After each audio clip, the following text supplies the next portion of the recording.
Hello, Monetization Nation. I'm Nathan Gwilliam, your host, and today we're going to talk about how to be a lifter. Some of you have heard me tell the story of a time when a website I managed accidentally published 2 offensive articles. That website had an editorial process in place, and the inappropriateness of those 2 articles should have been caught by that editorial process. And we had a very talented editor who very much could have caught and fixed those errors. However, the 2 articles were accidentally published without making it through the normal editorial process, without the editor even seeing them.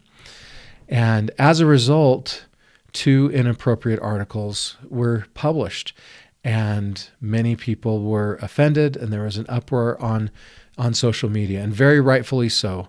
Those articles were offensive and never should have been published. And that was a very stressful time for my team and I to go through.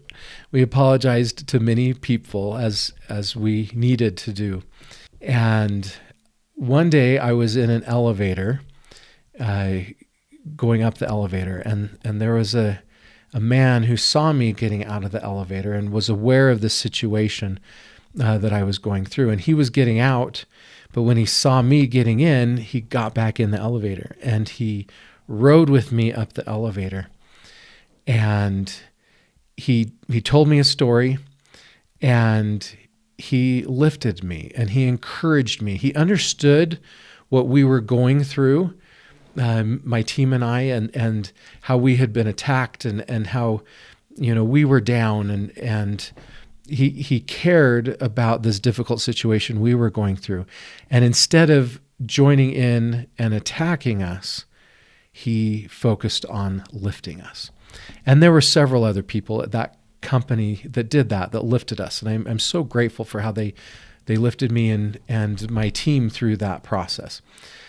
And my big takeaway from that whole situation, obviously there are many things we learned from it: implementing better systems and getting rid of ways that articles could slip through and that inappropriate content could be published, and figuring more appropriate ways to handle crisis management and communicate better. There were a lot of things to learn from that situation. And I'm very grateful for those learning opportunities. But my biggest takeaway was this man who followed me up the elevator and focused on lifting me.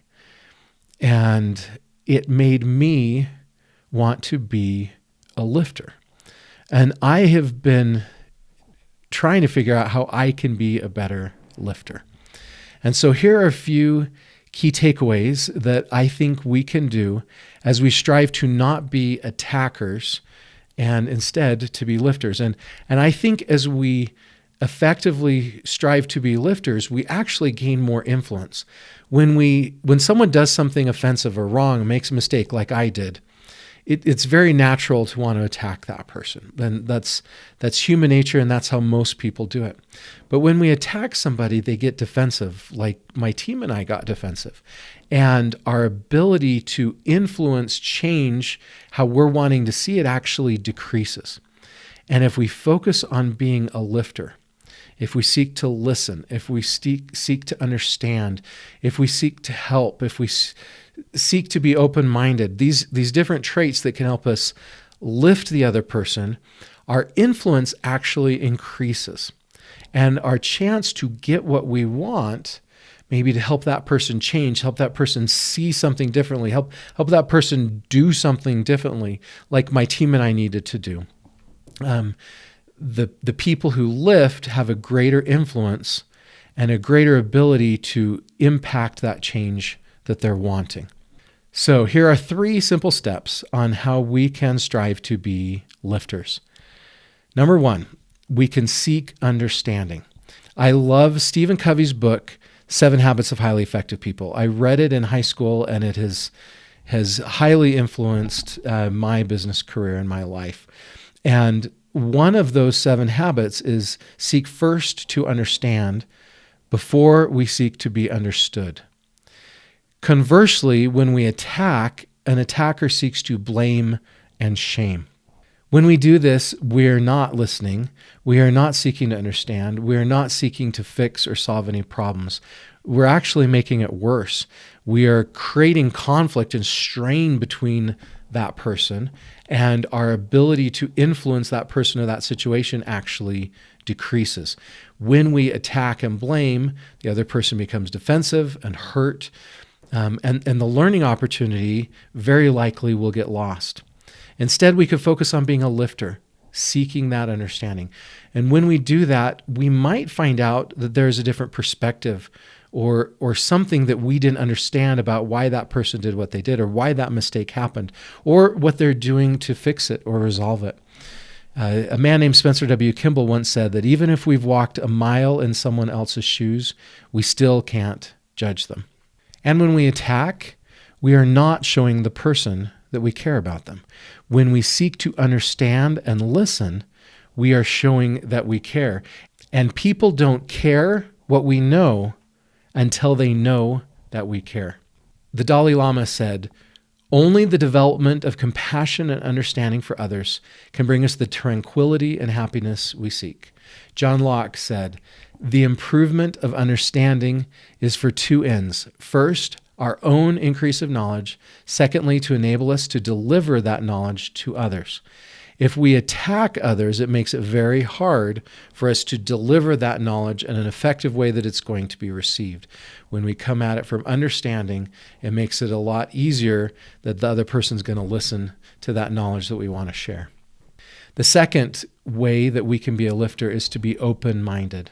We shouldn't just jump to conclusions. Often we're only seeing a small piece of a bigger picture, and we don't really understand what's going on. George Bernard Shaw said, "Those who can't change their minds can't change anything." And the third way that we can strive to be lifters in our life is to give forgiveness and grace. I love the word grace. That's one of my favorite words in the entire English language. Colossians 3:13 says, quote, "Forbearing one another and forgiving one another, if any man have a quarrel against any, even as Christ forgave you, so also do ye," unquote. One of my favorite examples of this from the Bible is when Christ is on the cross and he prays, "Father, forgive them, for they know not what they're doing." Even Christ, who's being tortured and killed by these persecutors, sought to give grace. Lewis Smedes said, quote, "To forgive is to set a prisoner free and discover that prisoner was you." I recently read a story in Forbes, and it talks about Nelson Mandela and how after the apartheid ended and he had spent 27 years in prison, he forgave his oppressors and encouraged many of his party members to do the same thing.